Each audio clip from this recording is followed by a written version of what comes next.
Halo, selamat sore teman-teman tanpa nama. Apa kabarnya hari ini? Wow, semoga teman-teman dalam keadaan yang sehat selalu, lahir dan batin, fisik dan juga batinnya ya, psikologisnya. Nah, hari ini kita akan bahas tentang sexual abuse atau kekerasan seksual yang kita tambahin juga dengan dari sisi kemajuan zaman, yaitu dengan generasi 4.0 gitu ya. Nah, hari ini kita akan bersama dengan seorang psikolog yang tentunya sudah banyak berkecimpung di dunia kekerasan seksual seperti itu. Nah, teman-teman, aku akan perkenalkan diri lagi gitu ya untuk yang belum kenal. Saya Karenina, bagian dari Psikologi Tanpa Nama, sebuah platform yang peduli akan kesehatan mental kamu. Kenapa? Karena kamu berharga. Teman-teman, Psikologi Tanpa Nama setiap hari mengadakan psikoedukasi gitu ya, dalam bentuk tulisan dan juga ada yang dalam bentuk video dan juga live seperti yang hari ini kita lakukan gitu. Nah, selain dari psikoedukasi yang sifatnya seperti itu, kita juga menyediakan layanan psikologi seperti konseling, dan juga ada juga terbaru ada tes-tes psikologi seperti itu. Jadi teman-teman, untuk yang membutuhkan layanan-layanan psikologi bisa langsung gabung di Psikologi Tanpa Nama, lihat di bio linknya dan bisa cek apa saja yang bisa kami bantu untuk teman-teman. Nah, teman-teman sudah bergabung bersama kita hari ini, narasumber kita hari ini. Saya akan invite beliau terlebih dahulu.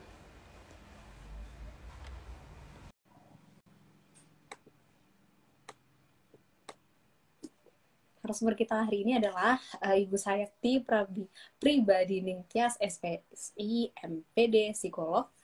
Beliau adalah seorang psikolog klinis, begitu. Sebentar, kenapa belum bisa ya? Saya sudah coba invite.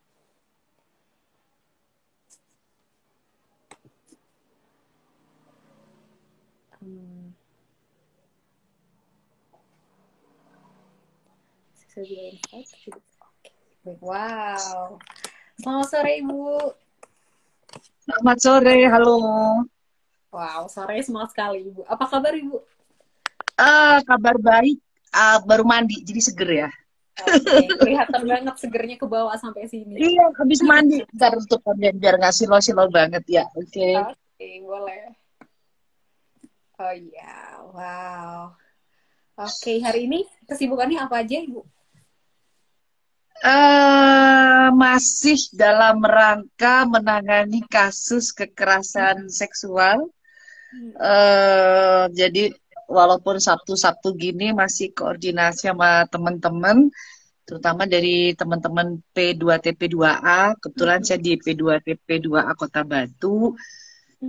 Telepon-telepon juga dengan teman lawyer yang juga lagi ada kasus juga. Jadi habis ini akan bla bla bla bla. Kira-kira kayak gitu. Jadi masih begitu-begitu aja lah gitu. Tapi Wow. berita baiknya Sabtu gini bisa ngopi-ngopi cantik di rumah. Oke, itu berita baik hari ini. Wow, emang Berita baiknya berkecimpungnya bisa di dunia ngopi. itu ya? Iya. Nah, itu teman-teman, Iya. berkecimpung di dunia kekerasan seksual. Dan Ibu di Batu, saya ada di Malang, Ibu. Jadi kita dekat ya, Bu. Oh ya, mana? Oh Iya, di mana? iya, saya di Malang Nah, sekarang. kita masih ketemu-ketemu, sering ketemu-ketemu deh pasti. Iya, bisa nih hari. Kalau bisa ketemunya ngopi deh, jangan jangan ketemu karena pencabulan ya gitu ya. Ah, Kalau bisa yes. makan-makan, bakso, minum kopi, nongki-nongki gitu. Jangan pencabulan kalau ketemuan deh, pusing kepala ya. Pusing sekali pasti. Pasti Ibu juga itu ngerasainnya ya. Oke, kita bisa nih agenda Iya, ngopi gitu ya, ngopi cantik ya, tidak pusing gitu ya. ngopi cantik tidak pusing dan ngomongnya jangan ngomong pencabulan. Yes. Ngomongnya di mana ada baju baru yang bagus, harganya murah. Ada Oke. tas bagus, harganya murah. Nah, ya gitu-gitu dia kayaknya lebih asik tuh gitu. Oke.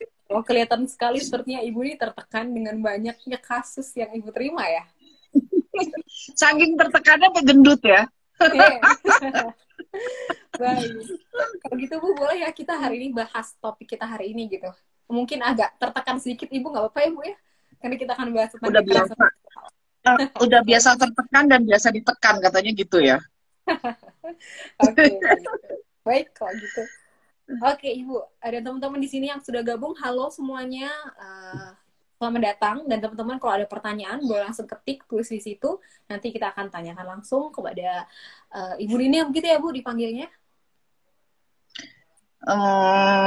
Ada yang manggil Mbak Nining, ada yang manggil Bu Nining, udah terserah aja lah. Asal jangan dipanggil Oma Nining aja deh, gitu ya. Oke, siap Ibu. Kalau Oma belum, soalnya belum mantu. Nah, gitu ya. Oh, oke. Tolong anaknya Ibu Nining Biasa mendengar dipanggil ini. Nining, Nining. Gitu. Iya, oke. Mbak Nining deh biar seger gitu ya pembahasan kita hari ini. Ya, Oke, Mbak. kebetulan saya habis mandi dipanggil Mbak, kayaknya tidak terlalu berdosa gitu ya. Oke, Mbak. Oke, Mbak, untuk membuka obrolan kita hari ini dan supaya teman-teman nggak salah paham, sebenarnya apa yang dimaksud dengan kekerasan seksual itu? Apa saja batasannya juga? Kekerasan seksual itu adalah bahasa sederhananya. Kalau bahasa hukumnya semua orang bisa buka di Google ya. Tapi bahasa sederhananya adalah kekerasan seksual itu adalah perilaku atau tindakan yang dilakukan seseorang terhadap orang lain tanpa adanya persetujuan. Jadi tidak ada consent, tidak ada persetujuan. Itu bisa berupa verbal, bisa psikis. Jadi psikis itu bisa verbal, bisa fisik, ya, bisa juga melalui tulisan. Nah itu nanti ada kita bisa jelasin ya. Jadi kalau yang melalui tulisan itu kira-kira bagaimana, kalau yang fisik itu bagaimana, kalau yang psikis itu bagaimana. Psikis itu biasanya terkait dengan verbal ya. Itu kekerasan seksualnya bisa ke situ. Itu bahasa gampangnya untuk dipahami. Kalau bahasa hukumnya di Google gampang, orang bisa ini. Cuma supaya nyantol, pokoknya adalah sentuhan yang berbau seksual, tetapi tidak adanya consent atau persetujuan dari orang yang disentuh. Nah, itu bisa dimasukkan dalam kekerasan seksual, gitu. Baik, sangat jelas. Sentuhan baik secara verbal, fisik, psikologis, ada juga nanti tulisan gitu ya. Kalau zaman sekarang berupa seksualitas dan tidak ada persetujuan dari yang disentuh tadi. Ya, sangat jelas ya teman-teman. Fokusnya adalah tidak ada consent, tidak ada persetujuan, itu fokusnya. Gitu. Baik, tidak ada persetujuan. Nah, kita sekarang bahas Ibu, bagaimana sih sekarang bentuk kekerasan seksual di zaman ini yang era internetnya sangat maju, bahkan anak-anak kecil sudah bisa mengakses seperti itu. Apakah kemajuan ini mempengaruhi jumlah kasus atau bentuk kasus-kasus kekerasan seksual ini, Ibu? Mbak Nining. Kalau berdasarkan data ya, tahun 2021 ini saya ngambilnya dari Kementerian PPPA ya. Jadi data terakhir itu jumlah kasus kekerasan terhadap perempuan dan anak itu di tahun 2021 sudah mencapai 3.122 kasus ya. Terus itu makin ada peningkatan terutama di masa pandemi ini. Kita juga nggak tahu ya kenapa dengan pandemi kok terus ada jumlah peningkatan, atau mungkin karena orang jadi kurang kerjaan kali ya, karena aktivitasnya nggak bisa seperti dulu kali, jadi akhirnya pikiran isengnya bisa lebih ini kali ya, atau mikirnya lebih ke situ terus karena kan kurang kerjaan gitu ya, orang jenuh gitu kali ya, dan tidak bisa banyak beraktivitas, mungkin seperti itu. Karena sebetulnya kenapa peningkatan itu terjadi secara signifikan dari waktu ke waktu? Ya, kita akan mempertanyakan lagi alasan sebenarnya apa, ya.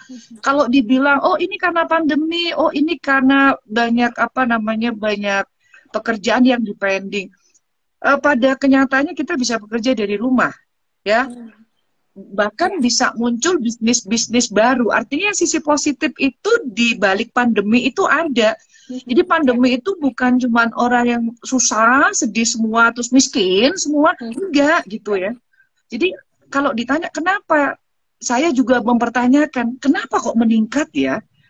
Apa yang salah nih di masyarakat kita nih? Kok jadi banyak orang yang suka iseng mencabuli gitu ya, atau melakukan tindak kekerasan? Nah itu kira-kira gitu Mbak.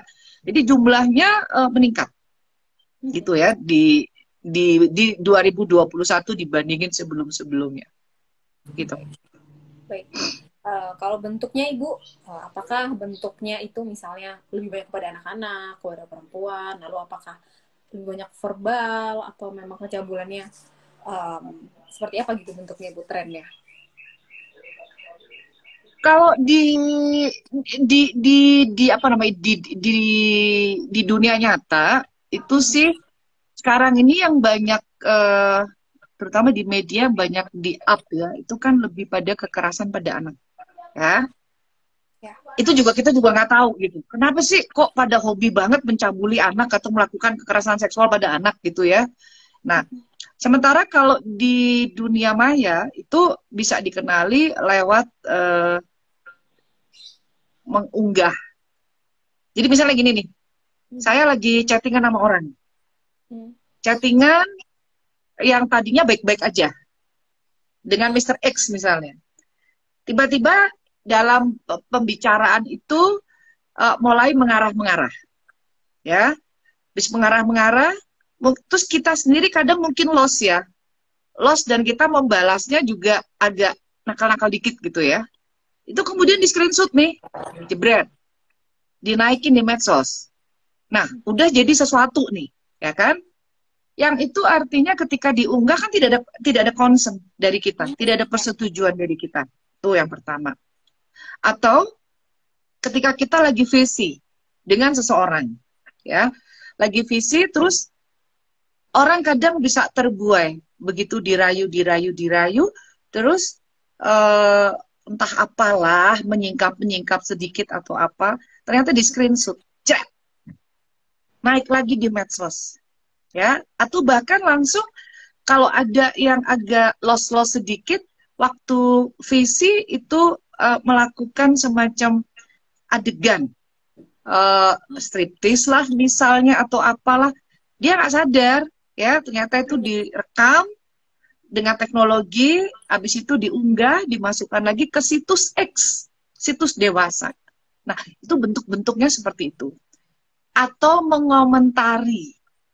Jadi misalnya kita posting foto kita baik-baik nih di medsos, terus ternyata komentarnya itu yang memuji sama mengomentari yang agak jorok kan beda ya, semua orang juga bisa membedakan ya.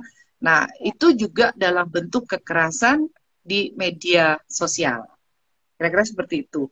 Komentar-komentar tuh harus hati-hati. Jadi sekarang di medsos itu kalau komentarin apa-apa agak dipikir dikit lah kira-kira gitu. Ada pasal soalnya yang mengikuti di belakang itu gitu kira-kira. Gitu, Mbak.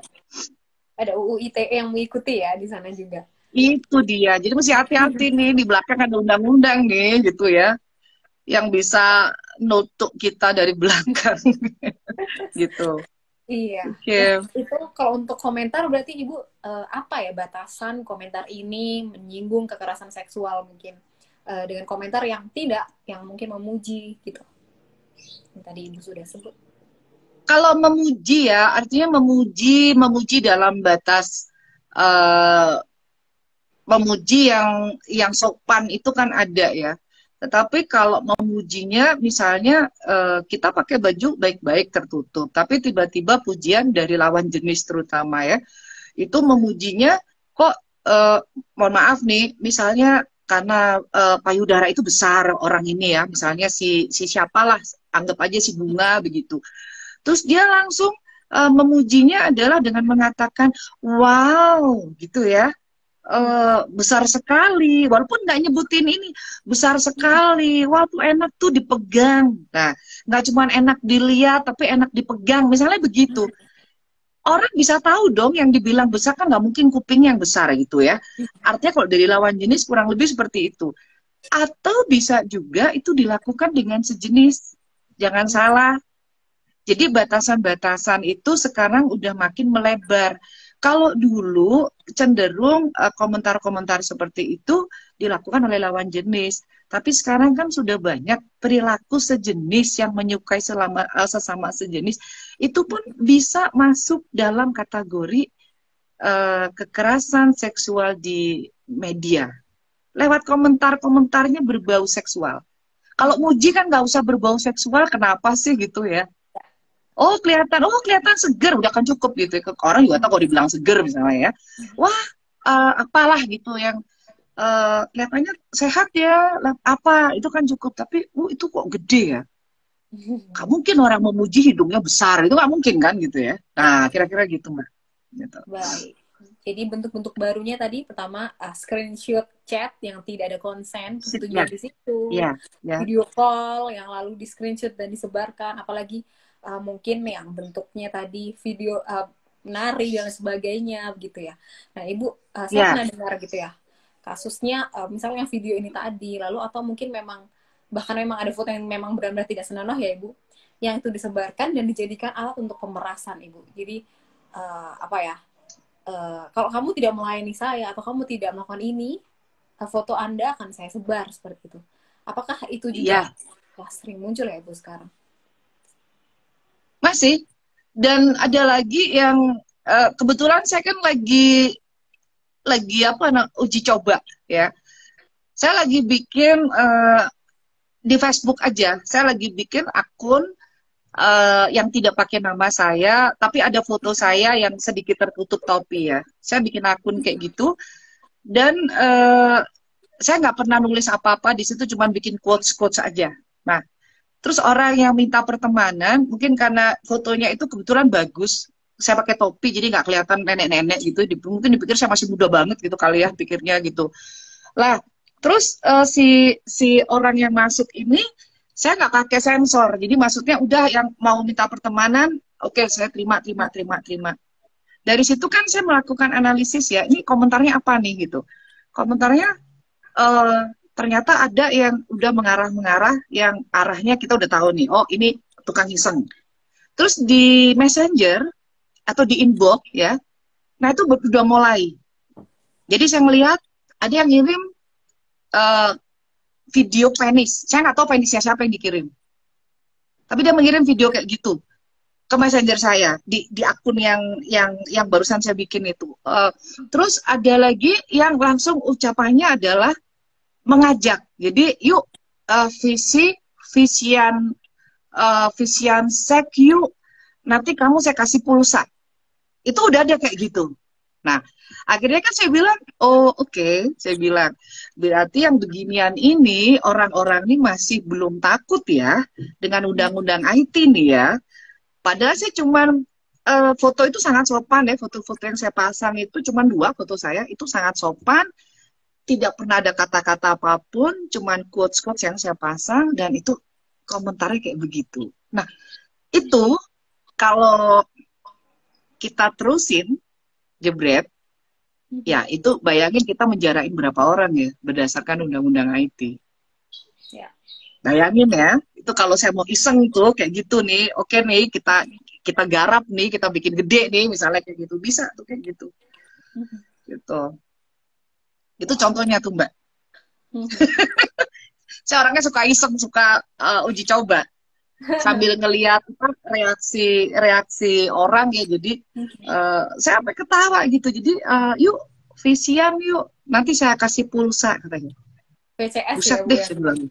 Iya, PCS gitu. Kalau terus apalagi gitu ada kata-kata yang langsung kamu janda, kamu ganti 1 janda. Buset, saya bilang kayak judul lagu, saya bilang gitu. Itu ada tuh kayak gitu. Iya. Jadi ya saya pikir hari gini. Tapi ya namanya saya sebagai psikolog yang biasa menangani pencabulan, kadang juga pengen tahu sih sampai seberapa sih reaksi-reaksi orang. Nah, ada yang menurut saya udah agak ini banget ya, keterlaluan. Terus ketika saya telusuri, ternyata tidak ada data yang signifikan. Maksudnya saya juga nggak tahu, kan kita bisa lihat ya ini foto orang yang dipasang atau foto siapa, bukan fotonya dia. Kalau itu langsung saya blokir. Tapi kalau orang-orang yang masih nampaknya masih benar nih orang ini, itu tidak saya blokir. Jadi saya biarin aja. Dia mau ngomong apa, tapi saya nggak pernah balas. Jadi dia ngomong jorok apa, saya nggak balas. Cuman saya lihat, oh oke, ini kayak gini nih, oh oke, kayak gitu aja. Itu nanti jadi penelitian. Biar banyak Wow. dulu, sampai 5.000 orang, nanti baru dipilah gitu. Wow, menarik sekali. Saya tunggu ya Bu hasil penelitiannya tuh. Asik sepertinya. Siap, siap. Mudah-mudahan sampai setahun udah jadi tuh. Itu berita buruk ya kalau banyak sepertinya. Baik. Iya. Oke, Bu. Sekarang jadi penasaran gitu. Sebenarnya faktor internal apa yang membuat seseorang ini bisa jadi pelaku kekerasan seksual? Ini saya kebetulan kan saya suka bawain materi tentang maraknya pelecehan seksual ya. Jadi para pelaku nih khusus pelaku ya, para pelaku pelecehan seksual itu ada istilahnya dark triad ya, itu memiliki 3 sifat sekaligus. Jadi yang pasti dia punya narsisme ya. Jangan dibilang narsis, kita kalau lagi selfie narsis itu yang kayak gitu, enggak. Ini narsis yang emang beneran dalam bahasa psikologi. Terus ada psikopati dan ada Machiavellianism ya. Itu kalau dijelaskan yang dimaksud narsisme dalam hal ini adalah pandangan atau pikiran yang melambung atas dirinya sendiri. Jadi apa sih, menganggap dirinya terlalu tinggi, terlalu bagus, terlalu besar gitu ya. Terus biasanya orangnya kurang memiliki empati, tidak peduli orang suka atau tidak suka terhadap tindakannya. Itu perilaku narsisme khas dalam bahasa psikologi. Jadi sekali lagi nih buat yang gabung jangan dibilang tar narsisnya, oh berarti orang suka selfie begitu, enggak bukannya begitu, itu jauh narsis begitu. Kalau ini yang narsismenya yang pandangan melambung, yang merasa dia besar gitu ya, merasa nih kayaknya gue yang paling bagus nih, nah kayak gitu itu dan orangnya tidak punya empati, jadi ya gitu ya, jaring gitu ya. Nah kalau yang dibilang Machiavellian, Machiavellia, susah banget sih ngomongnya, Machiavellianism. Nah itu ya, itu adalah orang yang tidak memiliki moral, jadi secara moralitas dia buruk ya, dan orangnya penuh tipu daya, jadi suka modus ya, kalau bahasa gaulnya suka modus gitu ya. Jadi itu ciri kedua. Terus ciri yang ketiga tadi saya bilang itu ada psikopatnya. Jadi yang dibilang psikopati itu ada psikopat, yaitu orangnya adalah suka mendominasi orang lain, terus sering mengeksploitasi orang lain, tidak punya empati, kembalinya tidak punya empati, manipulatif ya. Jadi tidak punya empati, manipulatif, itu khas banget, dan cenderung memiliki impuls atau dorongan agresif. Nah, itu ciri-ciri pelaku ada. Jadi yang dibilang dark triad itu tiga hal yang dimiliki oleh para pelaku itu adalah ada 3 jenis ini, ciri di kepribadiannya. Bukan saya ngomong ya, ini riset. Bukan saya yang bikin ilmunya ya. Jadi ada narsisme. Ya, terus itu tadi yang Machiavellia, ya, terus psikopati, ada psikopati. Itu tiga hal yang spesial dalam diri pelaku kekerasan seksual. Baik. Ya. Jadi ada, kalau disederhanakan ada melambungkan diri, dan kebanyakan tadi disebut berkali-kali kurangnya empati, lalu kurangnya juga moral ya Bu ya, moralitas, dan ada agresivitasnya juga gitu. Impuls agresifnya tinggi. Impuls agresifnya dorongan tinggi. Impuls itu dorongan. Kalau untuk orang awam, impuls itu apa sih? Dorongan. Sesuatu yang menggelegak tidak bisa dikendalikan itu impuls, jadi dorongan dari dalam untuk agresif gitu. Yang harus segera dilakukan. Ya, terus orang-orang dengan 3 ciri yang dibilang lebih terang, saya nyalain lampu, itu yang dibilang punya dark triad itu, pelaku itu bisa menciptakan peluang. Jadi orang-orang yang manipulatif itu kan dia bisa menciptakan peluang licik, bisa bikin modus, ya. Terus mampu memilih korban, dan korban yang dipilih itu nggak mungkin kayak saya gitu, nggak mungkin gitu ya. Yang orangnya apa begitu mau disenggol aja apa senggol bacok gitu ya kalau orang Jawa bilang ya. Itu Ya. nggak mungkin. Jadi dia akan memilih orang yang bisa dimanipulasi secara keji. Artinya orangnya udah dipilih apa ya, yang ini nggak mungkin ngelawan nih gitu. Atau kalau misalnya dia melawan pun tidak punya cukup kekuatan nih. Jadi pelaku itu udah bisa ngelihat orang-orang yang oh kalau ini aman nih, ini bisa nih. Nah gitu. Tapi kalau yang kayak gini nih misalnya, waduh kalau ini belum dilecehin udah mati duluan kita, nah kayak gitu. Misalnya gitu. Jadi mereka cenderung mencari orang-orang yang lemah dan mereka tahu persis gitu. Baik. Oke, manipulatifnya di situ Ya, ya, Ibu. Baik. manipulatifnya di situ. Kalau dari sisi eksternal, Ibu, apakah lingkungan dia bilang ya karena kesempatan dan sebagainya, apakah itu benar, Ibu? Yang jelas gini ya, saya ketika banyak memeriksa kasus pencabulan, sebetulnya ada hal yang sangat saya sedihkan di situ. Seharusnya korban ini harusnya tahu ya, bahwa ketika berada dalam situasi di mana terjadinya pencabulan itu seharusnya bisa dihindari gitu loh maksud saya ya. Jadi beberapa kasus itu saya kadang sampai mikirnya sampai ini logikanya di mana ya gitu ya. Kok kamu beri peluang ya? Sekarang bayangkan ketika kita perempuan ya, udah tahu tempat itu sepi.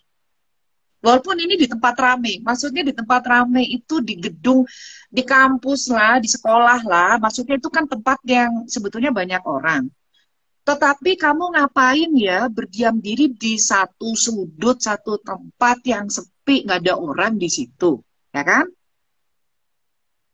Terus ketika ada orang asing, atau mungkin orang yang dikenal, tapi lawan jenis, ya. Terus ketika dia menyapa itu kan harusnya ya, kita itu sudah tahu jaga jarak ya, misalnya ya. Ketika orang ini mulai maju mendekat, kenapa sih nggak mundur gitu misalnya, ya? Intinya adalah kenapa sih nggak waspada gitu loh. Dan kenapa membiarkan diri kita berada di tempat yang rentan untuk digangguin orang? Itu pertanyaan nomor satu. Cuman karena saya harus memeriksa korban, kan nggak mungkin saya tanyain begitu ya, namanya udah korban, udah sedih, udah nangis-nangis, dan seterusnya, udah ada trauma, kan nggak mungkin saya ngejasnya lewat situ, kan nggak mungkin gitu kan. Nah, itu yang pertama. Yang kemarin, itu yang baru terjadi juga, hari gini, pegangan kita ini Android ya, handphone di tangan kita tuh Android, udah. Terus masih percaya dengan dukun gitu loh. Sampai terjadilah judulnya dukun cabul gitu kan. Saya bingung gitu loh. Sementara kita kalau misalnya ada apa itu kan ada Google ya. Minimal ada Google nih kalau misalnya ada begini nih kira-kira apa. Aduh, kalau kita sakit ada halo dokter. Terus di situ nanti masih ada lagi tentang psikologi dan seterusnya. Minimal kita melihat nih, oh kalau begini-begini ini berarti kayaknya cirinya begini-begini nih. Berarti saya konsul ke dokter apa ya? Itu kan bisa dicari di Google. Dan orangnya nggak buta huruf, orangnya sekolah, ya kan? Terus kenapa ya ke dukun ya? Sampai terjadi pencabulan ya? Pegangannya Android. Itu ya, itu. Logikanya kok nggak dipakai ya? Itu ya, itu. Udah. Terus ada lagi juga ketika kita melihat. Jadi ada saksi yang melihat pencabulan dan saksi ini sekaligus dicabuli. Ya kan? Pertanyaannya, loh, waktu kamu melihat temenmu sedang dicabuli, dicabuli itu kan bukan berarti harus koitus ya. Dipegang-pegang, diraba-raba itu kan sudah masuk wilayah pencabulan. Terus ketika kamu ngelihat nih, si pelaku ini si A misalnya gitu kan, berarti A ini bahaya dong. Loh, dia megang-megang nih di bagian genital segala macam. Lah, terus kamu ngapain? Kok deket-deket sama si Mr. A? Udah tahu orangnya geratilan, suka iseng tangannya. Terus ngapain kamu ada di lokasi situ? Sehingga akhirnya kamu terkena pencabulan. Ya kan? Udah tahu nih orang jahat, lah kita kok deket-deket ya sama dia gitu. Kenapa begitu lihat orang itu kita nggak langsung, oh ini pernah iseng nih kayak begini nih. Jadi kalau ada orang ini udah kayak kabur-kabur gitu. Kan bisa kayak gitu. Nah itu kalau kita meriksa, terutama yang anak-anak ini yang sudah, kecuali anak masih kecil banget ya. Kalau masih kecil banget ya oke lah, karena kognitifnya belum bekerja. Tapi kalau yang namanya udah di SD yang udah kelas 5, kelas 6 gitu ya, itu kan mestinya udah bisa mikir ya, gitu. Oh, mereka juga udah mainan handphone kok, main game aja udah pinter, ya kan? Nah itu kadang saya mikirnya di situ Mbak, gitu. Jadi apakah karena ada kesempatan? Iya, jelas. Orang nggak mungkin ya melakukan pencabulan di tengah keramaian gitu ya, terus pegang orang, itu berarti gendeng, udah beda lagi itu udah. Itu pasti ditanya, kamu pakai narkoba, pasti gitu, mabok, pasti gitu kan? Nah itu. Atau kalau nggak gitu, di tempat umum, bisa juga kalau kita naik angkutan umum yang berdesak-desakan. Jadi bisa juga orangnya mepet di belakang kita, dan dia menggesek-gesekkan kelaminnya di pantat cewek. Atau sebaliknya, pelaku pencabulan tuh harus sakit terhadap perempuan. Perempuan juga bisa mencabuli laki-laki. Cuma laki-laki jarang yang lapor. Mungkin lebih seneng kali kalau dicabulin gitu. Cuma belum pernah nangani kasus pencabulan, korbannya cowok ya, laki-laki, terus yang mencabuli perempuan. Belum pernah. Tapi kalau pencabulan, homoseks, sodomi, ya gitu. Tapi belum pernah saya nanganin yang itu tadi, korbannya laki yang mencabuli perempuan, belum pernah. Mungkin habis itu ada kali ya, jadi seru itu ceritanya. Gitu.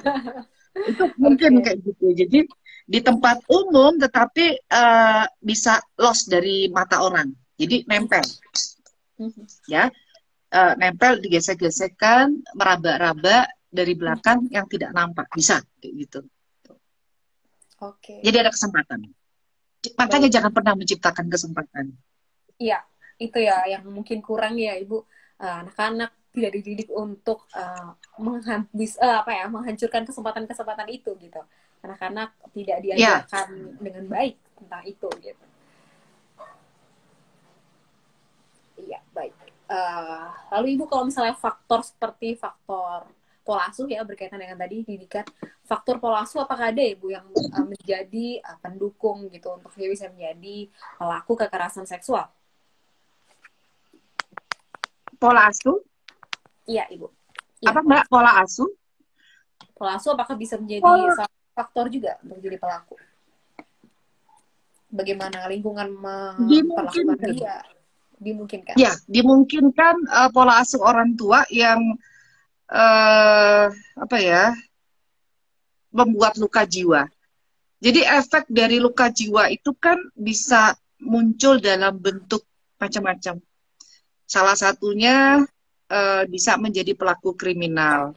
Kriminalnya itu yang mencuri lah atau apalah, jadi tindak-tindak kejahatan yang bisa ke narkoba, terus mungkin membunuh orang gitu ya, termasuk juga menjadi pemerkosa, itu kan bagian dari dunia kriminal. Jadi pola asuh itu cukup menentukan apakah seseorang ini bisa memiliki tadi yang tadi kita sebutin, empati.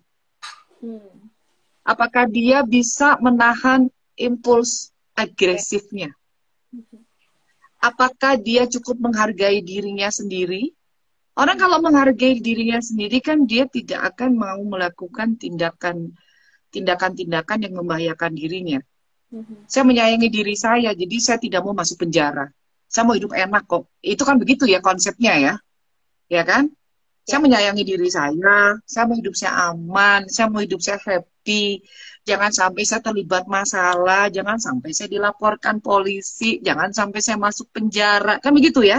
Nah, Ya. tapi kalau orang yang emang dasarnya punya luka jiwa, konsep dirinya akan buruk. Nah, Mhm. dengan konsep diri yang buruk itu, impuls agresifnya akan muncul. Udah, pokoknya bodo amat, saya mau lakuin ini. Eh, Gimana dia mau punya empati? Sementara dia tidak pernah dibesarkan dengan bagaimana menghargai orang dengan santun. Bagaimana menghargai orang eh, dengan kasih. Bagaimana menghargai orang dengan apa ya, dengan atau respect ya terhadap orang lain. Itu nggak jelas dalam konsep dirinya.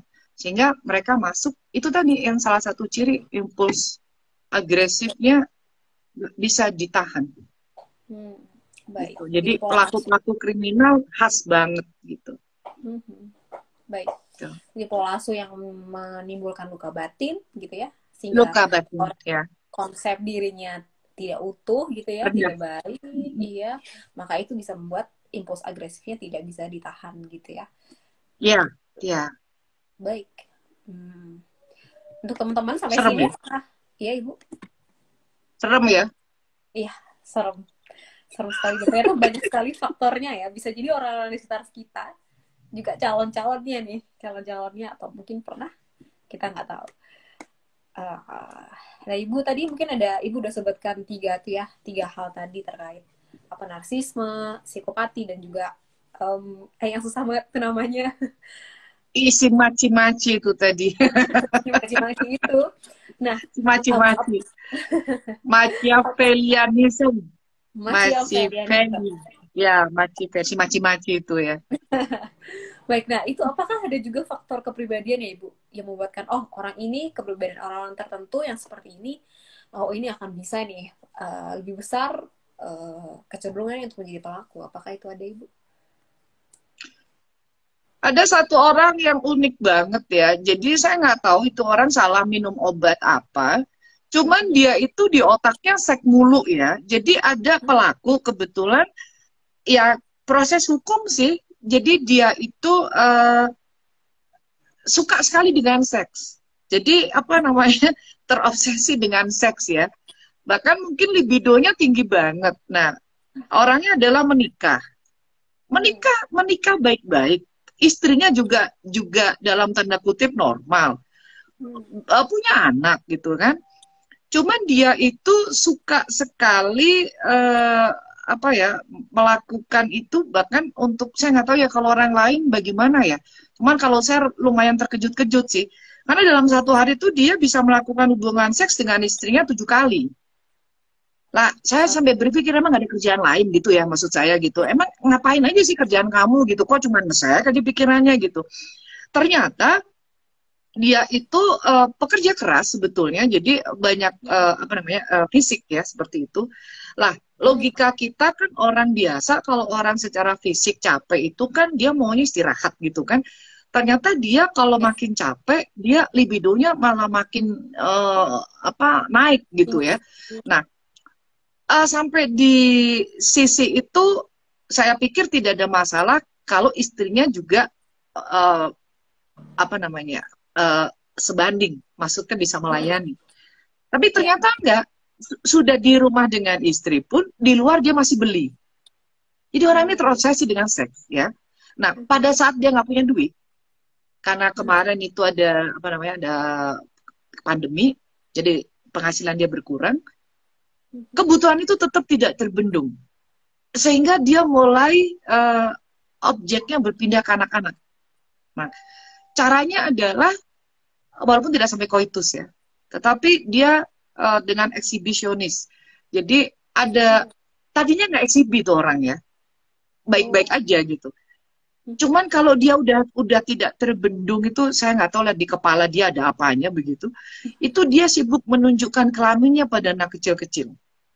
cewek gitu ya.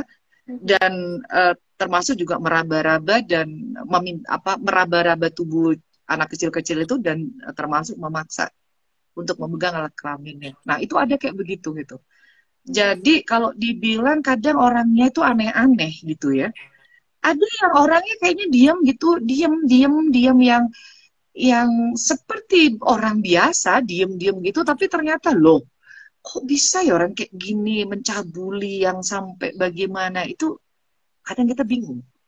Mhm. Yang jelas kalau dari hasil pemeriksaan psikologi yang pasti memang memiliki apa ya uh, impuls seperti yang di teori Impulsif. disebutkan Mhm. itu memang benar ya. Jadi itu karena dia tidak bisa menahan dorongan ya, itu Ya. kontrolnya lemah ya. Mhm. Terus kognitifnya biasanya tidak bekerja dengan baik ya. Jadi lebih orangnya bisa easy going, jadi sakar PDW Mhm. ya, sakar PDW. Dan ya karena dia kan saya nggak peduli kamu suka atau tidak dengan apa yang saya lakukan gitu kan. Nah, Mhm. termasuk adalah saya pokoknya mau megang kamu suka nggak suka saya pegang bodo amat, yang penting saya mau pegang kamu, tak mau kemek kamu kan gitu kan. Saya mau pegang-pegang kamu, mau siapain gitu, bodo amat kamu sakit atau apa, saya ngambil pusing gitu. Nah, Mhm. itu khas banget di mereka. Tidak semuanya bodoh dalam tanda kutip, Mhm. artinya tidak semuanya intelektualnya di bawah rata-rata, enggak. Ada juga yang bagus intelektualnya, Mhm. tetapi itu lagi kembali. Jadi kalau ditanya, kita meriksa tuh sampai sampai ribet ya, panjang dan lebar gitu ya. Sampai nyarinya sampai di mana sih bocornya nih orang gitu. Teorinya kita udah tahu, 3 ciri itu tadi. Mhm. Cuman kita harus nyari bocornya di mana. Kenapa sih gitu? Tadinya nggak gini kok. Terus tiba-tiba gini ini di dinamika psikologinya itu apa sih yang terjadi? Yang tadinya waras kenapa kok jadi error begini? Gitu. Ah, itu yang kita cari tuh. Biasanya kita nemuin sih, oh ini dia apa namanya pemicunya, pemantiknya dari mana? Biasanya kita nemuin gitu. Baik. Jadi pemantiknya beda-beda, tapi kembali ke teori tadi ya, yang tiga Pemantiknya hal itu ya. beda-beda, ya, Mhm. ya beda-beda. Baik. Tapi yang jelas itu tadi tidak bisa mengendalikan diri, Oh, udah cuma itu aja sih. dia bisa kontrol impuls agresifnya ya. Iya, Siap. kalau agresifnya itu aja udah gitu. Kalau dia bisa ngendalin nggak mungkin mencabuli, Ya, ya kan? betul. Sebatas pikiran boleh dong. Saya mau Mhm. mencabuli ini nih, misalnya gitu, Mhm. si Mister X gitu. Saya mau mencabuli dia, nggak apa-apa, selama itu di pikiran, Mhm. kan nggak ada orang tahu. Terus kita hanya diangan-angan, tapi tidak keluar lewat omongan, tulisan, dan tindakan. Nggak masalah, Yes. gitu kan? Ya. Nah, Oke, kontrol diri itu yang perlu digarisbawahi teman-teman. Teman-teman kalau ya, ada ya. pertanyaan boleh silakan ditanyakan ini sekarang ya. Nah, ini balik ke tadi pertanyaan tadi Bu ya. Ini mungkin akan terkesan victim blaming gitu ya, menyalahkan korban. Tapi selain kesempatan yang tadi, kesempatan yang tidak dihilangkan, apakah faktor dari korban juga ya Ibu yang bisa menjadikan apa ya? Dia tuh bisa jadi korban gitu. Selain faktor kesempatan, apakah tadi ada kepribadian dia memang yang tadi ya Ibu sempat bilang kalau oh cenderung yang lemah dan sebagainya. Itu apakah juga ada faktornya Ibu? eh ada ada satu ciri khas ya, terutama kalau kalau korban ini udah umurnya, kalau misalnya di bawah 18 tahun itu kan masih Undang-Undang Perlindungan Anak ya, tetapi artinya dia udah SMP gitu ya. Yang mestinya udah bisa mikir nih ya, yang beda kalau masih anak kecil ya. Kalau dia udah bisa mikir nih, sebetulnya juga ada sesuatu yang eh, kita harus hati-hati ya. Mhm. Ada orang yang memang punya rasa ingin tahu terhadap seks. Karena mereka di usia pubertas. Ya. Terus mereka dalam proses mencari identitas diri, itulah bahasa klisenya begitu. Sehingga mereka rentan terhadap pujian. Ya, Hmm. rentan terhadap pujian. Ya. Kan tipu dayanya pelaku itu kan macam-macam, nggak langsung gubrak gitu, nggak kan? Ada yang gubrak, ada yang meliuk-liuk dulu gitu kan, yang merayu dulu, memuji-muji dulu. Nah, sementara cewek-cewek ini dengan rayuan, dipuji-puji, dia biasanya lengah, ya. Nah, dengan lengah itu, dengan melakukan pembiaran, dia sudah welcome terhadap pelaku. Ya. Nah, kita harus objektif ya, bukan berarti kita menyalahkan korban ya. Tetapi kembali lagi bahwa tidak pernah ada tempat yang aman di dunia ini. Ya. Tidak ada yang bisa menjamin siapapun. Tidak bisa memberikan jaminan bahwa oke, kamu safe di sini, kamu aman di sini, tempat ini steril gitu bahasanya, tidak ada. Ya. Dan jangan pernah lupa, mayoritas pelaku pencabulan atau kekerasan seksual itu selalu dilakukan oleh orang yang kita kenal. Bahkan orang dekat. Ya. Walaupun ada sih orang yang ujuk-ujuk begitu ya, itu. Tapi jarang. Jauh lebih banyak pelakunya adalah orang yang kita kenal baik. Sehingga kita lengah. Apakah itu ayah tiri, ayah kandung, om, pak, de, sepupu, kakak, adik, tetangga dekat, guru, rohaniwan, tetangga yang kita biasa komunikasi, yang kita bisa keluar masuk ke rumahnya, atau dia bisa datang ke rumah kita. Artinya pelaku-pelaku itu mayoritas dikenal oleh korban. Nah, akibat dikenal ini, biasanya kita tidak waspada. Ya kan? Karena kenal baik kok. Ya kan? Saya biasa lihat orang itu kok tiap hari, gitu kan. Itu lengah. Nah, itu yang saya bilang, saya sering ngomong bahwa jangan pernah percaya sama siapapun. Tetap waspada. Siapapun itu, jangan pernah percaya. Dan saya selalu mengatakan tidak ada tempat aman di dunia ini. Ya, karena terjadinya tindak kekerasan seksual bisa di dalam rumah kita sendiri kok. Ya, bisa di asrama kita tinggal kok. Bisa di tempat di mana kita les atau apalah yang berhubungan dengan orang yang biasa kita di sekolah misalnya, bisa terjadi di situ kok gitu. Nanti kalau dibilang di tempat semacam institusi agama, saya nggak usah sebut ABC-nya. Oh, ini terjadi di institusi agama itu kan aman, nggak mungkin ini tempat orang yang sedang belajar kebaikan dan seterusnya, di sini anu bla bla. Lah, kita tahu di media. Ya. Nah, seperti itu. Masih tidak ada tempat aman. Kita harus selalu waspada. Dan harus melihat orang dengan, jangan lihat positif aja. Harus lihat orang dengan negatif juga. Kalau kita terlalu percaya sama orang mati kita. Kan gitu. Betul kan? Betul. Ingat ya, nih yang lagi gabung nih. Kalau kita terlalu percaya sama orang mati kita, saya bilang. Mati kita. Benar kan, Mbak? Betul, gitu. Betul sekali. Jangan terlalu naif ya. Ya, gitu. Jadi sebaik apapun orang, walaupun itu ayah kandung ya, atau saudara kandung pun, lah, yang saya tangani, yang menghamili, ada tuh cewek di bawah umur berapa tuh anak waktu itu? 15 tahun nggak sih? Hamil. Udah, polisi sampai pusing nih. Ditanya dia apa, kebetulan anaknya agak sloner. Ya, agak sloner, ditanya, enggak mau ngomong. Maksudnya nggak mau ngomong tuh tidak mau menunjuk siapa yang menghamili. Dia berputar-putar ngomong segala macam. Sampai dibawa di apa namanya teman-teman Sakti Peksos. Juga begitu. Akhirnya sampai dibawa ke sini di Batu sini kan ada tempat petirah di situ. Yang akhirnya dibawa ke saya.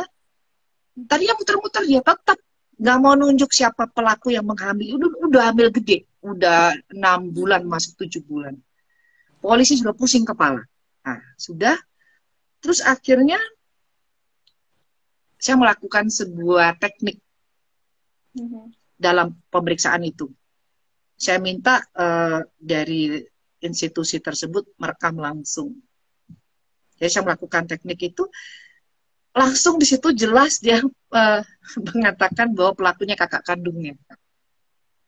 Ya udah, langsung saya bilang, oke, rekaman silakan dikirim ke kepolisian. Ditangkep udah, masuk penjara kakaknya.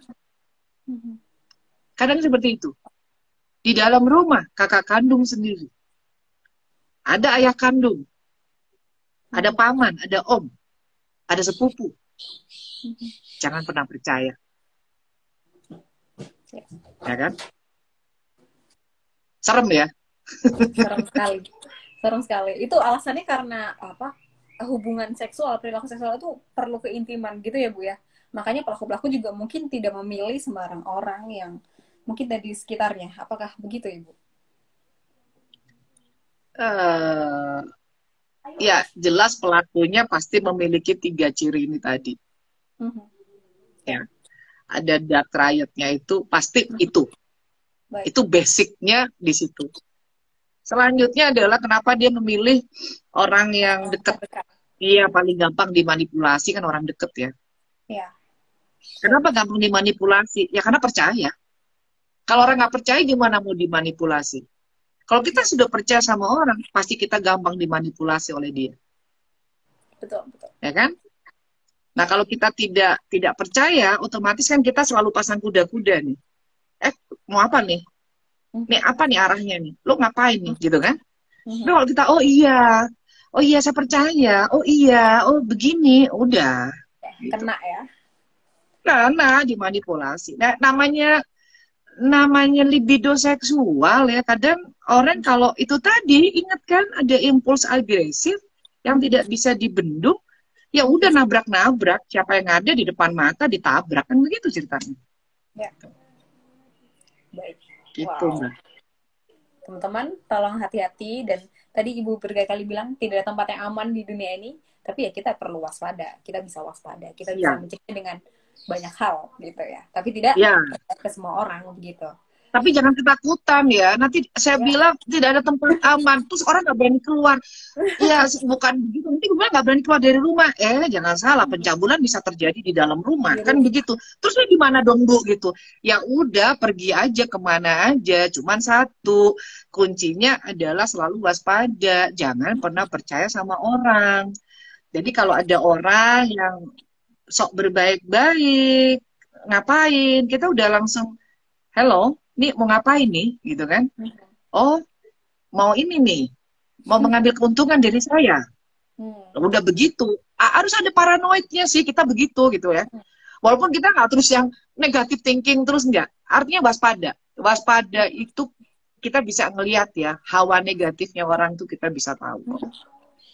Yes. Orang yang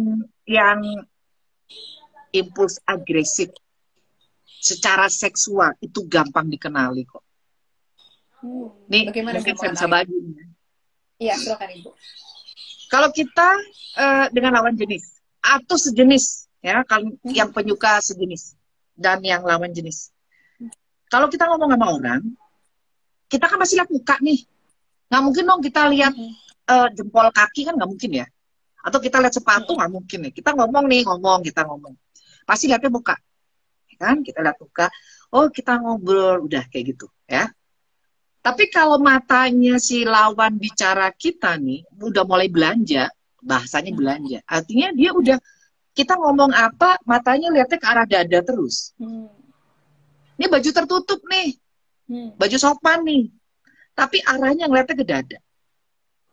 Dah. Habis dari dada, turun lagi matanya ke bawah.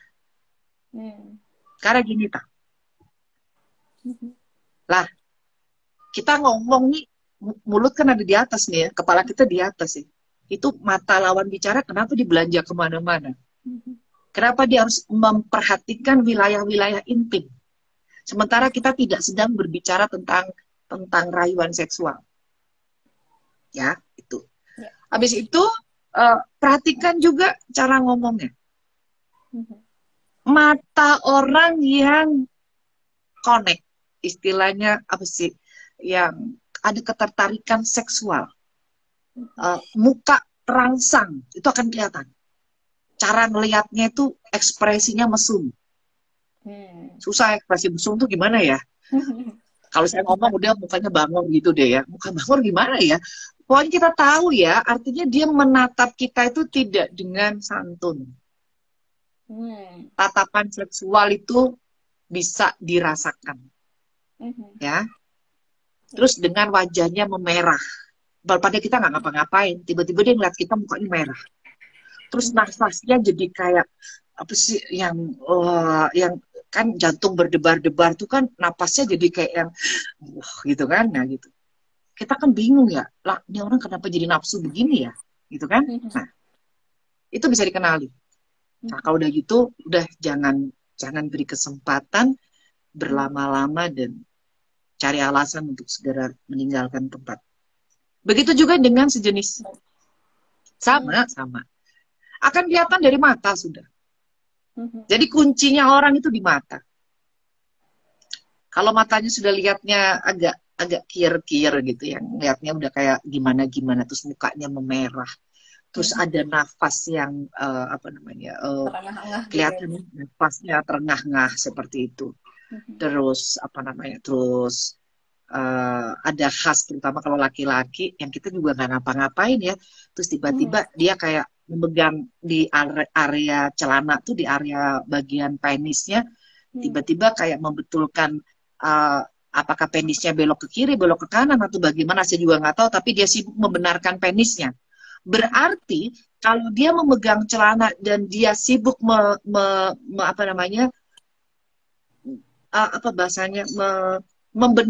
membetulkan letak, berarti kan ada yang bergerak. Kalau tidak bergerak kan nggak perlu dibetulin, logika ya. Tapi kalau jadi miring ke kiri, miring ke kanan atau bagaimana, berarti ada pergerakan. Pergerakan pasti ada sesuatu. Berarti ada gairah yang muncul. Nah, gairahnya kenapa? Pas ngeliat kita, lah emangnya kita kenapa? Kok kamu bergairah? Lah saya pakai baju tertutup kok. Karena apa? Makanya selalu ada sindiran. Jangan pernah menyalahkan korban kekerasan seksual karena bajunya terbuka. Kata siapa korban itu bajunya selalu terbuka? Lah berjilbab kerudungan loh.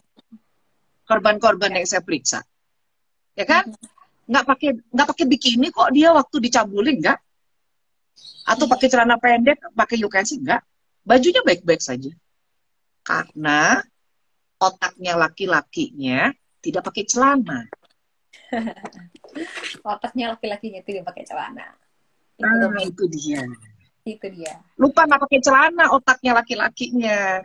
Jadi pelaku-pelaku itu, saya kalau kesel gini, mendingan itu dikasih celana, dia taruh di kepalanya deh. Jadi otak kan di sini nih. Udah kasih celana dalam deh di bagian sini deh gitu.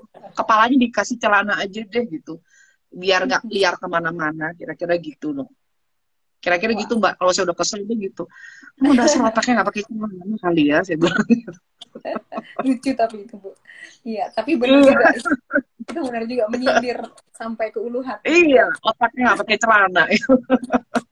Iya, betul. Jadi tadi Ibu sudah kasih tahu tanda-tandanya ya, tatapannya belanja, terus mukanya merah, nafasnya terengah-engah, terus ratapannya tidak sopan, dan jadi membenarkan itu adalah tanda-tandanya. Segera hindari orang-orang seperti ini. Hindari udah gitu, siapapun dia udah, kalau udah ada tanda-tanda gitu udah deh gitu ya. Gitu. Yes. Oke, wow, menarik sekali. Teman-teman, nggak ada yang mau sharing di sini atau tanya-tanya, boleh banget juga ya. Boleh kok sharing, siapa tahu ada pengalaman melihat orang atau apa. Sekalian saya juga belajar, siapa tahu ada yang aneh hantu. Kalau sekarang, ini saya sambil ngopi nih. Oh, silakan dinikmati. Nah, kalau sekarang kita ngomongin tentang kuratifnya Ibu mengatasi orang-orang ini gitu. Yang pertama, yang mungkin selain hukum gitu ya, atau mungkin boleh secara hukum Ibu, untuk orang-orang yang mengalami kekerasan ini apa ya yang bisa dia lakukan gitu untuk terkait advokasi dan sebagainya. Kalau Anda mengalami pelecehan seksual, pencabulan, kekerasan seksual, apapun istilahnya, karena itu dalam satu frame ya. Ya. Segera bercerita. Tapi jangan pernah salah bahwa korban ini kan dipilih orang-orang yang bisa dimanipulatif ya. Bisa dimanipulasi oleh pelaku. Mereka udah tahu bahwa orang-orang seperti ini biasanya punya ketakutan dan pasti ada ancaman, ya. Nah, yang bisa kita lakukan kalau kita mengedukasi orang adalah kalau kamu takut bercerita pada orang asing, minimal kamu bercerita dengan orang yang kamu percaya. Tapi jangan pernah menyimpan peristiwa kelam itu seorang diri. Harus bercerita pada orang siapapun ya, tapi bisa dipercaya. Karena orang yang diajak berbicara, pasti dia akan punya otak dan berpikir. Ini kalau si korban nggak berani ngomong yang, aku harus gimana gitu kan. Nah, orang yang diajak cerita biasanya akan, loh ini bahaya ini. Nah, dia akan mencari bantuan. Nah, tetapi kalau korban, kalau kita mengedukasi orang, saya selalu mengatakan kalau Anda mengalami ini seperti ini tadi, bla bla bla bla seperti itu, satu, kamu bisa langsung, kalau nggak tahu jalurnya kemana, dan kemana, kan orang nggak semua tahu ada P2TP2A, tidak semua orang tahu ada LTA, ya seperti itu. Ada pendamping seperti itu, kan nggak semua orang tahu. Udah langsung aja ke kantor polisi, udah paling gampang. Ya, di kantor polisi kemana? Kalau ke kantor polisi bukan ke bagian lalu lintas, ya. Nanti lapornya ke bagian lalu lintas beda. Jadi kalau ada seperti itu, tanya minimal di pos depan, ngomong, saya mau lapor ke polisi, ada apa? Oh ini ada peristiwa pencabulan. Mereka pasti akan mengarahkan, silakan ke bagian reskrim. Jadi masuknya nanti ke tempatnya reskrim, dan kalau korbannya perempuan atau anak, mereka akan langsung diarahkan ke unit PPA, Perlindungan Perempuan Anak. Nah, itu udah paling sederhana udah. Pokoknya begitu mengalami sesuatu, udah langsung ke kantor polisi. Nah, tapi kalau Anda tahu jalurnya,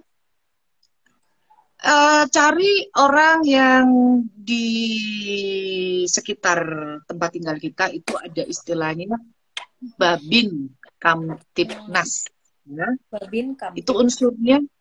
Itu unsurnya bisa ditanyakan di desa setempat, di kelurahan, ya. Itu bisa nanti dihubungkan dengan petugasnya. Itu bisa disampaikan. Nah, selanjutnya bisa dilakukan pendampingan oleh Babin Kamtipnas. Biasanya juga nanti mereka akan berkolaborasi dengan kepala desa, kelurahan ya, dengan Pak Lurahnya. Itu biasanya nanti akan ada pendampingan khusus dari mereka, di backup oleh pihak desa. Biasanya begitu, ya. Nah, cuman kalau nggak tahu gitu kan, ini udah kabung, udah panik dan bagaimana, kan orang kalau udah panik kan nggak mungkin itu nyari siapa, bagaimana kan nggak mungkin ya. Begitu udah ketahuan yang misalnya diperkosa dan wah ini apa gitu, mau cari siapa, bagaimana. Udah, saya selalu mengedukasi, teman-teman juga mungkin bisa menyampaikan kalau pas lagi ngobrol sama komunitas. Satu, jangan pernah menghilangkan barang bukti ya. Terutama baju yang dikenakan korban ya. Baik. Itu jangan dihilangkan. Jadi kalau ada korban seperti itu, cukup diberikan semacam selimut tipis gitu ya. Misalnya koyak bajunya atau apa, cukup diberikan selimut untuk penutup saja, atau berikan semacam jaket yang besar gitu ya, sehingga tidak menghilangkan seandainya ada cairan. Tetapi kalau itu koyak, robek atau seterusnya, minimal untuk melindungi. Nah, jangan pernah menghilangkan barang bukti. Terus jangan mandi, jangan dicuci, ya. Jadi waktu lapor, makanya saya bilang, kalau bingung udah jebret lari ke kantor polisi terdekat. Udah paling gampang udah. Iya. Dan harus didampingi. Ada orang yang mendampingi, dan yang mendampingi adalah orang yang cukup qualified. Artinya orangnya yang mendampingi mesti berani nih. Jangan yang mendampingi juga takut sama polisi. Repot lagi ceritanya.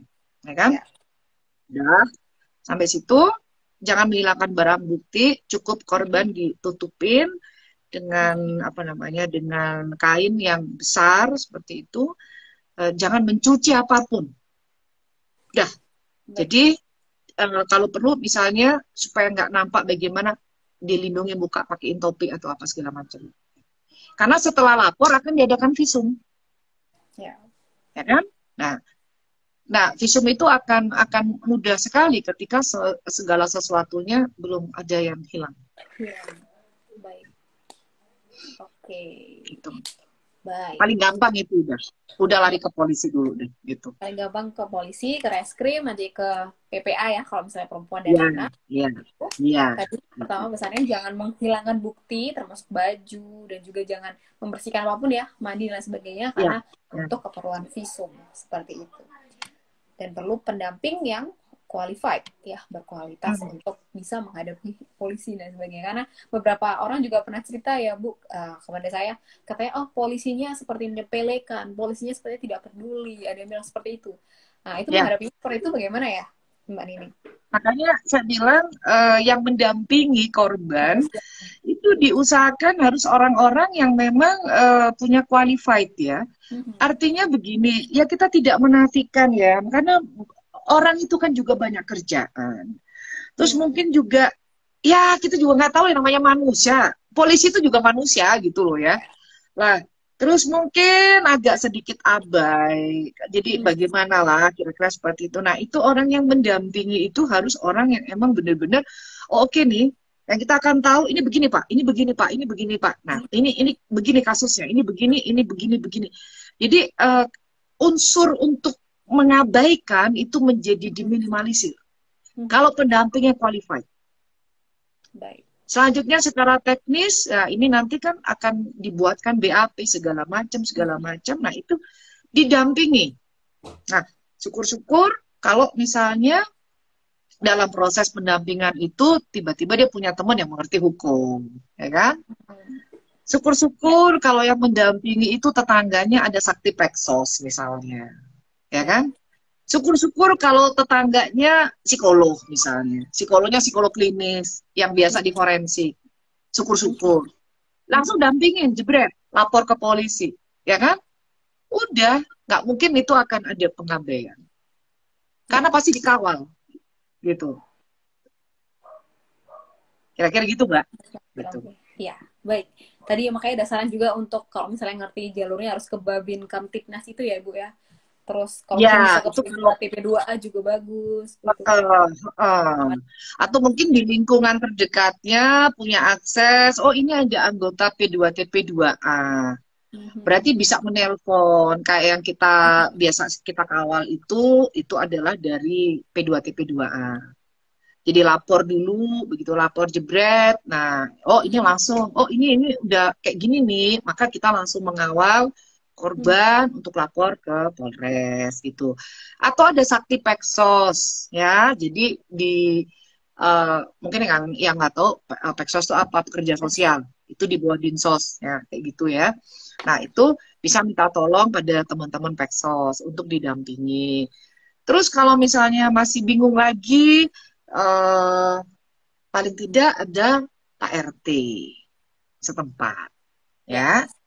Kalau Pak RT-nya nggak ada, Pak RT-nya lagi pergi, bingung lagi, udah langsung kantor polisi deh. Gitu. Kantor polisi, baik. Ya, gitu. Terus ada ini, ada nomor hotline ya, yang miliknya Kementerian PPPA. Itu kan ada, bisa dicari di Google ya, di Kementerian PPPA itu. Kalau mengalami satu tindak kekerasan seksual atau kekerasan yang lain, yang terkait dengan perempuan dan anak, dan ternyata tidak diterima dengan baik pelaporannya, itu ada hotline-nya mereka. Kalau saya tidak salah nomornya 0811 0811. Coba nanti lihat di Google ya. 0811 129 129. Kalau nggak salah itu nomornya. Baik. Itu 0811. online. 129 129. Coba dicek lagi ya di apa namanya di Kementerian PPPA. Itu ada hotline-nya. Nah, itu kalau itu penting ya, kayaknya kita simpen di handphone masing-masing ya. Jadi kalau pas ada perlu-perlu seperti itu, mendapati satu perlakuan yang ya betul ya. Kalau saya nggak salah 0811 benar. 08211 08211 129 082. Iya. Nah, itu dia. Aku tadi lupa. Berapa? Aku malah lupa tadi. 821 129 129. Itu udah gitu. Iya. Oke, ini aku gitu. post ya teman-teman. Hotline Kemen PPA kalau misalnya teman-teman menghadapi kendala dalam pelaporannya. Ya. Jadi bisa karena mereka concern banget ya terhadap kasus-kasus yang ada, termasuk mungkin kan ada yang barusan terjadi itu yang lagi heboh di wilayah Malang sampai bunuh diri ya. Yes. Kan informasinya juga ada pembiaran atau apalah. Saya nggak tahu ininya. Cuman ceritanya kan begitu ya. Nah, itu kalau seandainya korban ini tahu bahwa ada hotline seperti ini kan, ya mungkin terlepas dari itu masalah takdir ya, minimal dia masih bisa berusaha di titik terakhirnya lah, kira-kira nggak harus bunuh diri kali ya. Itu sangat disesalkan gitu. Ya, betul. Karena konon ceritanya udah melapor ke sana kemari tapi ternyata tidak dieksekusi gitu ya. Jadi pembiaran laporannya gitu. Baik. Nah, ini ada hotline yang bisa ini langsung gitu. Baik. Oke, teman-teman bisa disimpan di handphonenya. Mungkin teman-teman nggak butuh, tapi kalau kalian butuh, jadi jangan lupa untuk disimpan juga. Ya, mungkin bukan kita, tapi untuk menolong orang, ya kan? Nggak ada salahnya daripada kita bingung-bingung pas ada kejadian kayak gitu, terus ternyata kita udah capek-capek membawa lapor ke sana kemari, ternyata mental gitu misalnya, atau mendapatkan respon yang tidak seperti kita harapkan, korban menjadi terbengkelai, terjadi pembiaran dan seterusnya, ya udah kok hotline sini aja. Nanti mereka akan menindaklanjuti kan langsung begitu. Betul. Baik. Baik, selanjutnya Ibu, pendampingan seperti apa sih yang baik untuk korbannya? Gitu, korban yang sudah mengalami kekerasan seksual atau pencabulan ini. Pendampingan secara psikologis. Kita biasanya pendampingan itu bisa dilakukan oleh Sakti Peksos, ya. Jadi pada saat proses pelaporan dulu nih, masih baru pelaporan nih, itu biasanya didampingi oleh Sakti Peksos si korban, ya. Setelah itu akan dilakukan pemeriksaan psikologi, ya. Nah, dalam pemeriksaan psikologi ini kita biasanya psikolog itu bekerjanya untuk mendapatkan data dulu, ya. Setelah itu proses ini selesai, nah mulai kita pendampingannya adalah lebih untuk penguatan, ya, penguatan terhadap korban, karena dia harus menjalani beberapa proses lagi terkait hukum. Mungkin dia masih harus mengisi BAP, BAP-nya mungkin tidak selesai dalam satu kali, masih ada tambahan lagi. Artinya situasi berhadapan dengan polisi itu tidak enak ya. Orang datang ke kantor polisi itu kecuali bikin SIM ya. Itu kan urusannya nggak enak ya. Apalagi masuk reskrim kan buset deh gitu kan rasanya ya. Nah, itu dia harus disiapkan bahwa oh nggak apa-apa. Nah, itu pentingnya ada pendampingan baik dari Sakti Peksos maupun psikolog. Jadi membesarkan hati, ya, terhadap korban. Setelah ini selesai, kita masih harus berkomunikasi nih. Kalau dia trauma banget, psikolog akan bekerja, ya. Yang kalau perlu sampai kayak beberapa kasus kita yang datang ke rumahnya, Mbak An. Bukan dia datang ke tempat klinik kita. Kita yang datang ke rumahnya. Saking udah gimana-gimana. Setelah itu, kita menyiapkan mentalnya ketika dia menghadapi persidangan. Ya, namanya persidangan itu nggak enak. Yes. Ya, dia harus didampingi. Biasa pendampingnya adalah sakti peksos di pengadilan. Nah, kasus tertentu itu harus didampingi psikolognya yang memeriksa. Jadi psikolog klinisnya itu menjadi saksi ahli. Nah, di situ kita pun harus menguatkan mentalnya. Bisa dibayangin ya, namanya di ruang sidang, ini korban pencabulan nih, bahkan mungkin yang udah sampai pemerkosaan nih, dia harus menghadapi lagi hakim. Hakim udah nanya-nanya nih. Habis itu pengacara nanya-nanya nih. Habis itu jaksa nanya-nanya nih. Bayangin untuk sesuatu peristiwa buruk, dia masih harus menjelaskan lagi, udah mulai di kantor polisi, habis itu dia pemeriksaan psikologi itu juga pasti ada unsur kesitunya, walaupun cara kita beda lah ya. Tapi habis itu secara proses hukum, masih ditanya lagi oleh 3 unsur ini. Itu kan butuh mental yang kuat. Nah, itulah pendampingannya sampai di situ. Selesai sidang nih, vonis sudah jatuh nih pada pelaku. Selesai kan berarti? Kalau orangnya nggak naik banding, berarti selesai proses persidangan. Nah, barulah psikolog ini melakukan terapi intervensi yang mendalam. Bahasa kita adalah untuk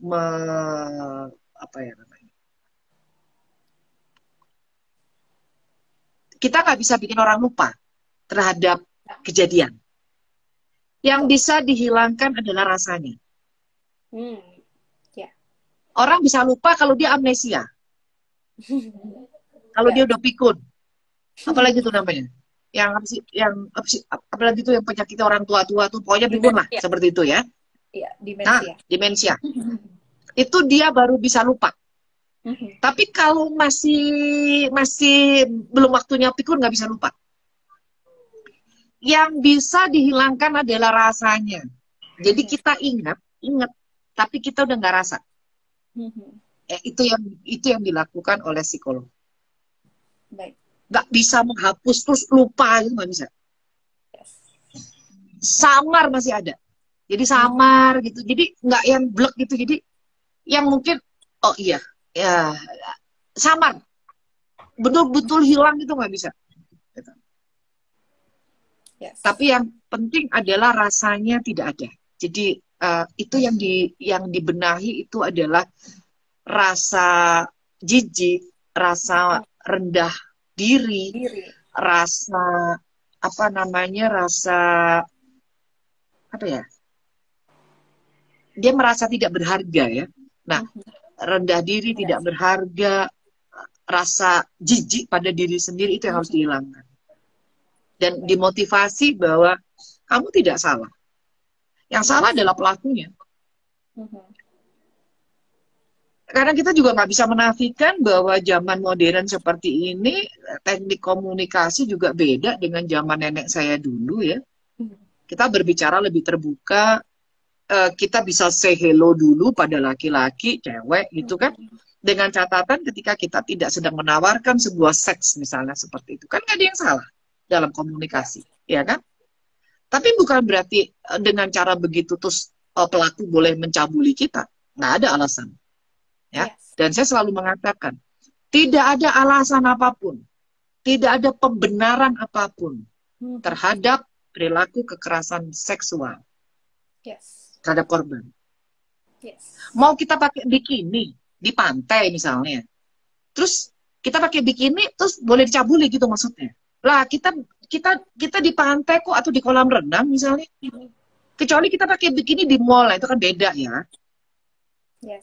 Pasti sama satpam nggak boleh masuk kali kan, gitu kan? Betul. Iya kan? Nah, jadi saya selalu mengatakan, terutama korban itu kadang gini, iya soalnya saya ini ya saya nggak bisa jaga diri kan mereka oke lah itu benar karena tidak waspada ya. Tetapi kan kita nggak boleh menjudge orang seperti itu. Jadi kita mengatakannya adalah ya itu udah terjadi, artinya tidak ada alasan orang boleh mencabuli kita, gitu kan?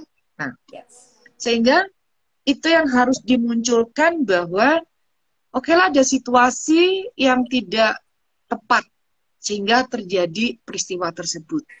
Tetapi perlu diingat bahwa kita sebagai manusia punya punya harga diri yang itu tidak boleh dikoyak oleh siapapun. Tidak ada alasan. Sekalipun kita memakai baju you can see, kita olahraga, lari, ya, sumo gitu kan. Terus kita pakai yang tutungan begini, pakai celana olahraga, pakai sepatu lari. Terus alasan orang mau mencabuli apa ya? Ya kan? Lo orang lagi olahraga kok pakai baju. Pemain volley udah deh. Ya pemain volley, atlet volley tahu kostumnya kayak apa kan? Celana pendeknya kan pendek banget ya pemain volley. Terus dengan kostum gitu boleh dicabuli gitu maksudnya?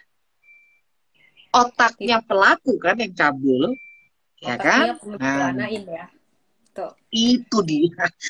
Jadi pendampingan sampai di situ, sampai korban itu bisa mandiri. Artinya mandiri, dia bisa bahwa itu adalah sebuah peristiwa buruk, tetapi kita akan memotivasi, terutama yang sudah sampai kehilangan selaput darah. Jadi sudah sampai terjadi penetrasi, ya itu berat, ya. Tetapi itu bukan akhir dari segalanya. Itu lumayan lama. Kita bisa pendampingan sampai 2 tahun. 2 tahun. Seperti itu. Wow. Sampai 2 tahun. Jadi konseling sampai 2 tahun. Bisa sampai segitu. Kalau yang seberat itu, gitu ya. Tapi kalau belum sampai ada rusak selaput darah, tidak perlu waktu yang terlalu lama. Tetapi ada yang mengalami kecanduan seks. Akhirnya mengalami kecanduan seks. Korban. Saking pinternya pelaku memanipulasi. Sehingga sampai menjadikan aktivitas seksual itu menjadi dibutuhkan oleh korban. Manipulatif kan? Dia bisa menggunakan berbagai cara. Jadi jangan dibayangin pencabulan itu yang jebreng terus yang membuat kita menderita. Enggak seperti itu. Ada yang emang sengaja dikondisikan. Akhirnya menjadi kebutuhan dan ketika pelaku meminta kembali, korban tidak bisa menolak. Karena dia jadi menikmati. Ini ada klien yang saya tangani seperti itu. Anak kecil lagi. Wow. Nah, itu kalau ada unsur, walaupun selaput darah masih utuh, tetapi ada perubahan perilaku. Itu lumayan lama pendampingannya. Karena istilahnya kita mesti membenarkan cara berpikirnya, terutama anak kecil. Ada kematangan seksual yang terjadi lebih dini. Nah, itu harus dikembalikan lagi. Bahwa di umur sekian itu kamu belum waktunya bermain dengan seks gitu loh. Ya. Sementara udah kecanduan dia. Nah, itu kan treatmentnya lumayan alot, lumayan lama. Ya. Nah, yang begitu-begitu. Jadi kasuistik Mbak. Ya, kalau ditanya berapa lama, tunggu dulu kasusnya gimana dulu nih. Betul. Kalau begini kurang lebih sekian, kalau begini kurang lebih sekian, kalau begini ini sekian, kalau ini nggak apa-apa, ini ketemu 3 kali selesai. Bisa begitu. Nih, gimana dulu nih? Nah, gitu. Jadi kasuistik. Gitu. Baik. Ya. Baik, tadi kita juga sudah bahas ya Ibu, tips-tips supaya kita bisa menghindari gitu ya. Tadi mengenali orang-orang yang kontrol impulsif, agresifnya itu tidak bisa. Agresif. Dan juga menghilangkan segala kesempatan, mawas diri, jaga diri dengan baik begitu ya. Nah, namun Ibu sebagai kita masyarakat gitu ya, bagaimana sih edukasi yang efektif kepada anak-anak, pada perempuan mungkin, dan kepada siapapun tentang seksualitas ini sebenarnya, supaya kita terhindar dari hal-hal yang tidak diinginkan ini? Kalau untuk anak-anak, saya lupa apa namanya teorinya ya. Duh, lupa aku namanya. Tapi yang kita bilang bahwa orang lain tidak boleh cium bibir. Aku lupa teori Oppo itu ya. Ya pokoknya kayak gitu deh. Tidak boleh cium bibir, tidak boleh pegang dada, tidak boleh pegang vagina atau penis, ya. Ya. Tidak boleh pegang pantat, menyentuh, ya, menyentuh pantat. Nah, itu untuk anak kecil-kecil. Jadi mulai PAUD ya, mulai PAUD Ya. nih, mulai PAUD itu guru PAUDnya udah harus memberikan edukasi seperti itu. Bahkan ayah kandung itu tidak boleh mencium bibir anak perempuan kecil. Tidak boleh cium bibir. Itu area erotis. Tidak boleh. Kalau ayah terhadap anak ya ciumnya kening saja lah, cium pipi, tidak cium bibir. Ya. Jadi bibir, area dada, area vagina atau area penis, terus area pantat itu tidak boleh disentuh. Saya masih menambahkan lagi area paha. Karena jebakan Batman bisa dimulai dari paha. Saya menangani kasus yang itu bermula dari paha. Jadi saya selalu menambahkan orang tidak boleh pegang area tersebut kecuali medis. Ya. Jadi dikasih tahu untuk anak-anak mulai dari PAUD nih, anak kecil-kecil diberitahu kalau untuk alasan medis atau karena sakit, maka yang boleh memegang itu adalah dokter, perawat, bidan, ya. Itu adalah orang-orang yang memang mau nyuntik, mau meriksa, itu boleh. Di luar itu tidak boleh. Itu basic. Nah, itu anak kecil kalau udah kayak gitu, ini termasuk untuk anak kecil laki-laki ya. Kenapa area penis dan pantat? Karena mereka banyak disodomi, gitu kan? Nah, jadi sama. Jadi area genital itu tidak boleh orang asing menyentuh. Bahkan orang tua itu sebaiknya yang memandikan. Kalau ini anaknya cewek, yang memandikan ya ibunya atau pengasuh perempuan. Hari gini kita udah nggak percaya lagi sama ayah ya. Lah banyak ayah kandung yang mencabuli anak kandungnya, terus gimana dong? Ya kan? Nah, jadi beda kalau mamanya ya memandikan anak laki-laki, kok kayaknya tidak terlalu aneh-aneh kejadiannya.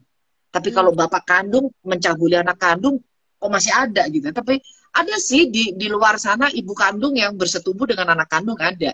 Tapi kan bisa dihitung dengan jari, dari 1000 mungkin ada 2, kira-kira begitu, ya kan? Nah, intinya seperti itu. Jadi yang baik itu adalah ya kalau anak laki mandinya dengan ayahnya, kalau anak cewek mandinya dengan ibunya. Kita safety ya dari awal gitu ya. Nah, itu dulu. Terus kalau yang untuk udah SD, nah itu lebih diberi penjelasannya lebih gampang gitu ya. Jadi area-area tertentu itu tidak boleh, yang boleh pegang cuma dokter. Nah, terus kalau udah makin gede sih sebetulnya mereka udah tahu ya. Kalau yang udah gede-gede itu kalau kita mengedukasi ya sederhana udah. No sex. Udah paling gampang gitu. Karena bisa yang melakukan itu adalah pacar ya. Betul. Ya? Nah, kalau udah kejadian macam-macam, terus pacarnya kabur gitu. Kita lagi yang repot ngurusin. Ya kan? Yes. Jadi kalau udah mulai usia pubertas, saya gampang aja ngomongnya. No sex. Saat ini. Bukan berarti nggak boleh ngesek. Boleh ngesek, tunggu nikah. Saya bilang. Ya. Nah, yang boleh dilakukan apa? Ya kalau cium-cium tidak apa-apa. Tapi ciuman dalam batas tertentu itu membahayakan. Karena dia bisa kemana-mana. Ya kan? Kalau cuma cium, sekedar cium, ya cup begitu aja, oke. Tapi kalau sudah deep kissing, kemana lagi arahnya? Mulai deep kissing, mulai meraba-raba, dan seterusnya. Bablas. Ya kan? Jadi sederhana adalah, saya bilang, pacaran boleh, no sex. Udah, gitu aja. Kalau itu dilanggar, maka kita sudah tahu resikonya. dan bikin pusing orang banyak. Iya, betul Itu sekali. aja caranya mengedukasi gitu, Mbak. Kalau Hmm. mengedukasi remaja, saya lebih gila lagi. Mhm. Langsung saya kasih slide-slide itu penyakit menular seksual. Wow. Yang bosok-bosok itu ya. Yang bekenyek-bekenyek itu. Gitu. Iya, sih.